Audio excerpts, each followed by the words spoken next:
बिस्मिल्लाहिर्रहमानिर्रहीम। सुन सको तो सुनो में खुश आमदीद नावल लेकर आए हैं बेली राजपूता की मलिका। किस्त नंबर 32 के साथ आपकी खिदमत में हाजिर हैं।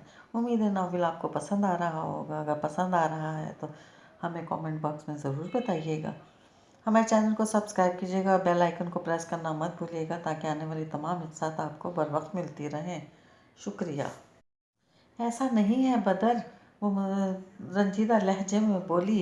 ये महाराजा का खौफ था जिसने इसे ऐसी कहानियाँ आम करने पर मजबूर किया था।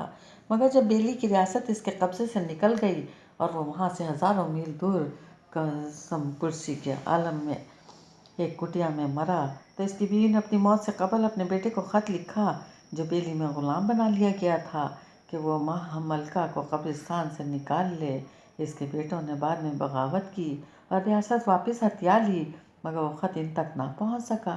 कई साल बाद वो ख़त जान कार्लस के हाथ लगा और वहाँ से कार्लस ने एक मजबूत मंसूबा बनाया। माह मलका के हसूल का ऐसा बेजोल मंसूबा जिसके ज़रिए हम दोनों दुनिया के सबसे अमीर कबीर लोग बन सकते थे। आंसू इस तरह बेआवाज़ इसके गालों पर लुढ़क रहे थे। शेखर और मैंने इंग्लिस्तान में शादी नहीं की थी। हम इंग्लिस्तान में कभी नहीं मिले थे। हमारी मुलाकात दिल्ली में हुई थी।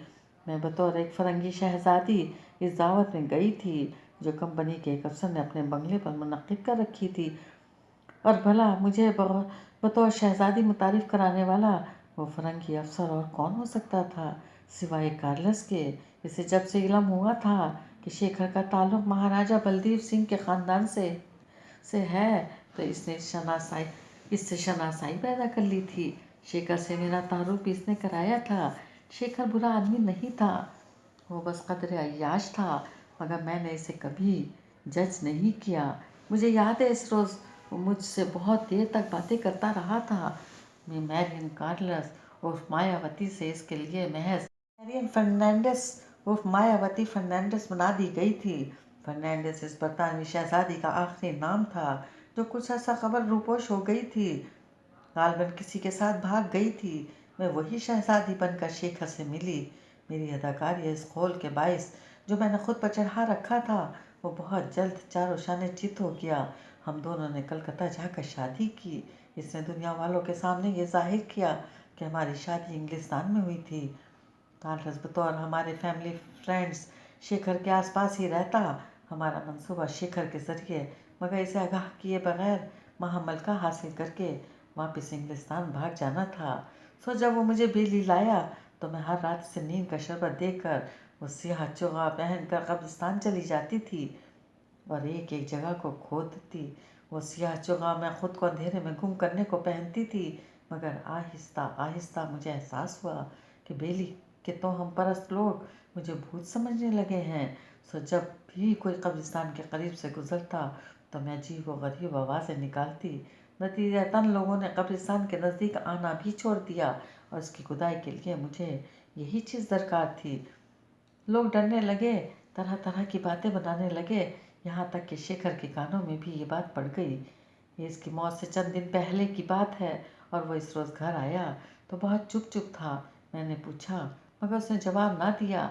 मैं इस वक्त तो ना जान सकी, मगर मुझे बाद में इल्म हुआ कि इसे किसी ने बता दिया है कि जो शहजादी इसकी बीवी है वो जॉन कार्लस की बेटी और लंदन के थिएटरों में काम करने वाली एक अदाकारा है। इसने मुझसे कुछ नहीं कहा। इसने कार्लस को ख़त लिखा कि वो इससे मिले। जिस दिन मुलाकात तय हुई उसने मुझे एक सरकारी काम से अमृतसर भेज दिया। मैं चली गई और पीछे वो और कार्लस शाम में मिले। ये इसकी मौत से एक दिन पहले की बात है। पापा ने इसे इस रोज़ कच्चे रास्ते पर देखा था। वो कच्चे रास्ते से होकर जंगल तक गया था। इसने कार्लस को कहा था कि वो मुझे तलाक दे रहा है और ये कि मैं इसे सब कुछ बता चुकी हूँ। माँ मलका के बारे में भी कार्लस पूछ बैठा और शेखर जैसे ज़हीन आदमी ने सारी कड़ियाँ मिला लीं। यकीनन वो माँ मलका पुराने कब्रिस्तान में दफन था, तभी तो वो चूहा पोश उधर फिरता था। इसने घर जाकर मेरा सामान तलाशा तो चूहा इसे मिल गया। अगली सुबह वो कार्लस से कब्रिस्तान में मिला और इसका सारा मंसूबा खोल कर बता दिया। कार्लस चकरा कर रह गया। वो जैसे थक कर खामोश हो गई। और कुर्सी की पुष्ट से सर टिका कर आंखें मूंद लीं। शेखर को लालच ने घेर लिया। इसने कार्लस से कहा, महामल का मैं अपना हिस्सा मांगा। दोनों का झगड़ा हुआ और शेखर जब बकता झिकता वापस घर आया तो कार्लस ने बहुत महारत से इसे कत्ल कर दिया।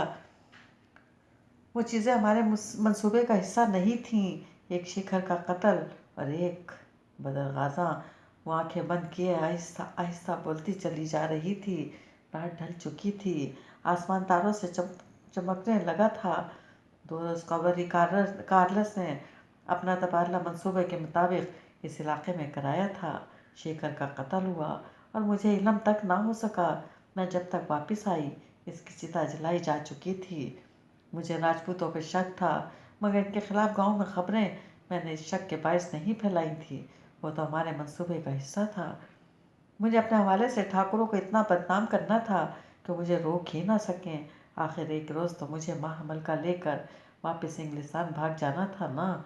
सो एक तरफ तो मैंने ठाकुरों को बदनाम किया और दूसरी तरफ खुद से हर मुमकिन शक हटाने के लिए खुद ही इस भूत का सराग लगाने की ठानी। नौकरों के सामने, तुम्हारे सामने, हर किसी के सामने खुद को इस भूत की सबसे बड़ी दुश्मन साबित किया। मगर फिर मंगल सिंह का कत्ल हो गया। वो मुझे देख चुका था और मैं मुतमईन थी कि जल्द ही मर जाएगा। मगर अगली सुबह रूपा ने यह बताकर मेरे होश उड़ा दिए कि वो भूत का जिक्र तुमसे कर चुका है। मेरे दिल में चोट था, सो मैंने रूपा पर जाहिर किया कि मुझे तुम पर शक है और वो यकीन कर बैठी। मुझे मालूम था अगर कोई और भूत का सराग लगाने निकलेगा तो ये खबर इसके कानों तक ज़रूर पहुंचेगी कि बदर गाजा ही वो भूत है। रूपा के पेट में एक बात कहाँ रहती थी, लेकिन ये बेचैनी कि मंगल सिंह ने तुम्हें क्या बताया है मुझे तुम्हारे पास खींच लाई। तुम्हारा रवैया मुबहम था, मैं अंदाज़ा ना कर सकी कि तुम क्या जानते हो। मगर इस रोज़ मैंने तुम्हारे एतमाद लेने के लिए तुम्हें गोपाल वाला वाक़या सुनाया। इसके अपने कमरे में आने से मुझे यही डर था कि वो मेरा चुका ना देख ले।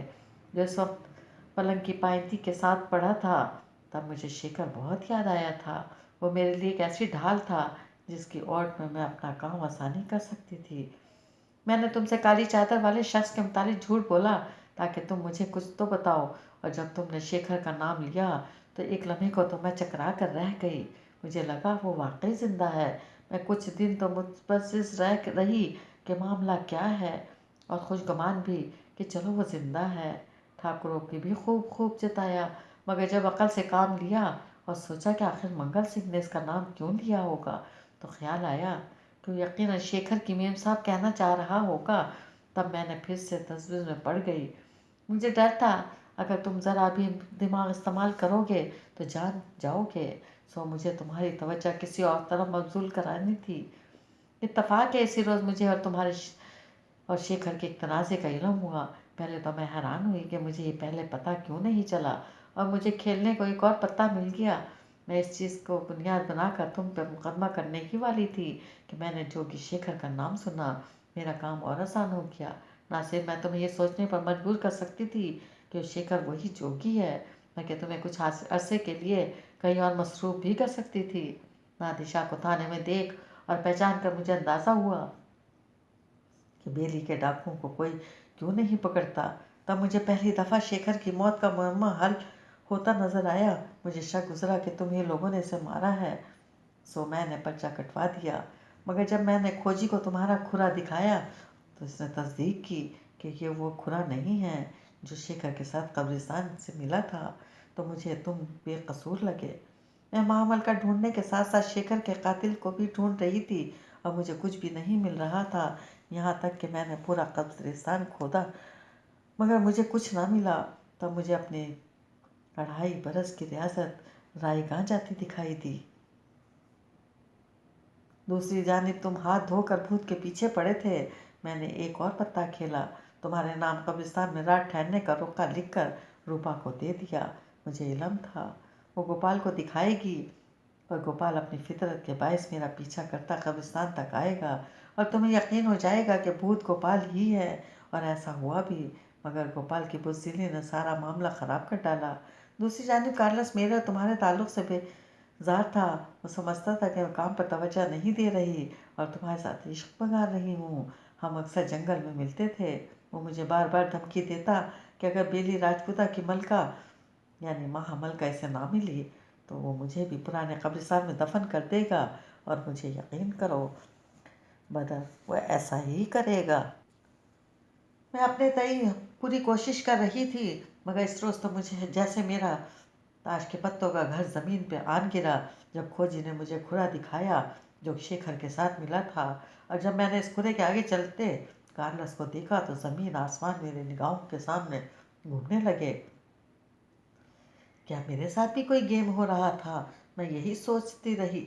और इस रात जब वो खबीज़ बुढ़ा कब्रिस्तान आया तो मुझे यकीन आ गया कि वो तो मेरे साथ डबल क्रॉस कर रहा है। कब्रिस्तान का मामला मुझे संभालना था, मगर खुद भी चुपके चुपके वहाँ मलका ढूंढने आ जाता था। मैं जानती थी अगर इसे बेली की मलका तो वो सिल्वर लेकर खुद ही वापस भाग जाएगा मुझे छोड़कर। और अगर हीरा मुझे पहले मिला तो शायद मुझे मार कर इसे लेकर चला जाए। इस शख्स का लालच कभी ख़त्म नहीं हो सकता। मैं जानती हूँ। सिर्फ इसका क्यों माया? वो सरमौरी से देख रहा था। तुम्हारा लालच भी तो इसमें शामिल था। शेखर का कत्ल तुम लोगों ने इसीलिए तो किया था। बदर, इसे जैसे धक्का लगा था। ऐसे मत कहो। मैं कभी नहीं चाहती थी कि शेखर कत्ल हो। वो तो बहुत अगर ऐसा है तो तुम कार्लोस के खिलाफ रपट क्यों नहीं कराती? वो तेजी से बोला। मैंने इसे धमकी दी थी जब इसने जंगल में मुझे ये सब बताया था। मगर तुम जानते हो मैंने तुम्हारे लिए मगर इसके हर दलील जाया जारी जारी थी। वो कुछ नहीं सुनना चाहता था। तुमने मेरे लिए कुछ नहीं किया माया। वो एकदम जोर से चिल्लाया। तुमने सब कुछ अपने लिए किया। मेरी माँ ठीक कहती थी तुम फरंगी होते ही चोर और गासिब और लुटेरे हो। नहीं बदर, उठ के इसके सामने आई और बेकरारी से इसके बाजू को पकड़ के इसका रुख अपने सामने किया। ऐसे तो मुझे जज मत करो। तुम मुझे यूं किस तरह जज कर सकते हो? मैंने तुम्हें सब कुछ बता दिया है। मैंने तो कुछ नहीं छुपाया। तुमने ये सब तब बताया है जब मैं खुद ही जान गया था कि तुम वो भूत हो। वो जहर कम से बोला। मगर इससे ज़्यादा तो तुम कुछ भी न जानते थे। मैंने तुम्हें महामलका के बारे में खुद बताया है। ना भी बताती तो तुम क्या कर लेते? मुझे तो महामलका मिल गया है। कल रात तुम्हारे कुत्ते ही ने ही मुझे वो ढूंढ कर दिया है। तो कब्रिस्तान के बाहर दफन था, बल्कि दफन तो कब्रिस्तान के हाथे में था। मगर ये चार दीवारी तो चंद बरस पहले इधर बनी है। ऐसा कि वो मदफन नांद फाटक के करीब ही बाहर की तरफ था। शेर उस जगह को खोदना चाह रहा था। मैं इसे मारना नहीं चाहती थी, मगर जब इसने मुझ पर हमला किया तो मुझे इसे मारना पड़ा। फिर वो जगह खोदी और नांद मिल निकाल कर। मुझे तुम्हारी कहानियाँ नहीं सुननी। वो तल्ख हुआ। मैं सिर्फ ये जानता हूँ कि तुम एक चोर हो। फरंगी चोर। तो क्या तुम नहीं हो? हाँ, तुम डाकू नहीं हो। वो तिल मिलाकर बोली। मैं अगर राहज़नी की इबादत करता हूँ तो वो सिर्फ किस मुक़द्दस किताब में लिखा है बदर गाज़ा कि बगावत में डाके डालना जायज़ होता है? हाँ, किधर लिखा है? चोरी तो बस चोरी होती है। मैं चोर हूँ तो तुम क्या हो? मगर मैंने तो तुम्हें कभी इस तरह जज नहीं किया। तुम्हारी हर हर दलील बेकार है माया। मैं बस ये जानता हूँ कि तुम अपना ये नापाक वजूद देकर यहाँ से हमेशा हमेशा के लिए चली जाओ। वो कहकर जाने लगा। वो तेजी से इसके सामने हाइल हुई। नहीं बदर, माया ने इसे कोहनी से पकड़ कर रोका। तुम यूँ मुझे छोड़कर नहीं जा सकते। मैं तुमसे मोहब्बत करती हूँ, बहुत ज़्यादा। और तुम भी मुझसे मोहब्बत करते हो। मैं महामलका कार्लस को देकर दूंगी। मैं इसे नहीं रखूंगी। क्या तब हम दोनों एक हो सकते हैं? तुम मेरा एतबार खो चुकी हो। मुझे अब तुमसे कोई सरोकार नहीं है। मेरा रास्ता छोड़ दो। तुम ऐसे नहीं जा सकते। तुम भी मुझसे मोहब्बत करते हो।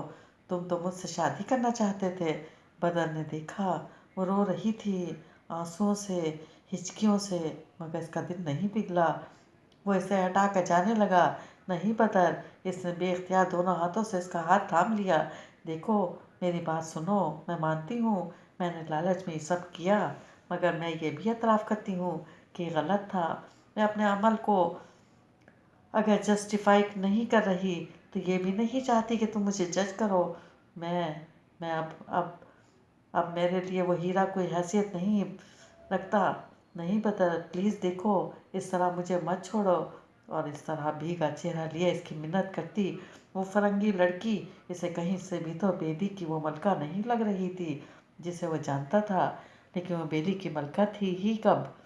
वो इसे जब भी बेली की मलका कहता था तो इसके जहन में हमेशा माँ हमल का किस कहानी का तस्वुर आता था जो गांव के बड़े बूढ़े सुनाया करते थे।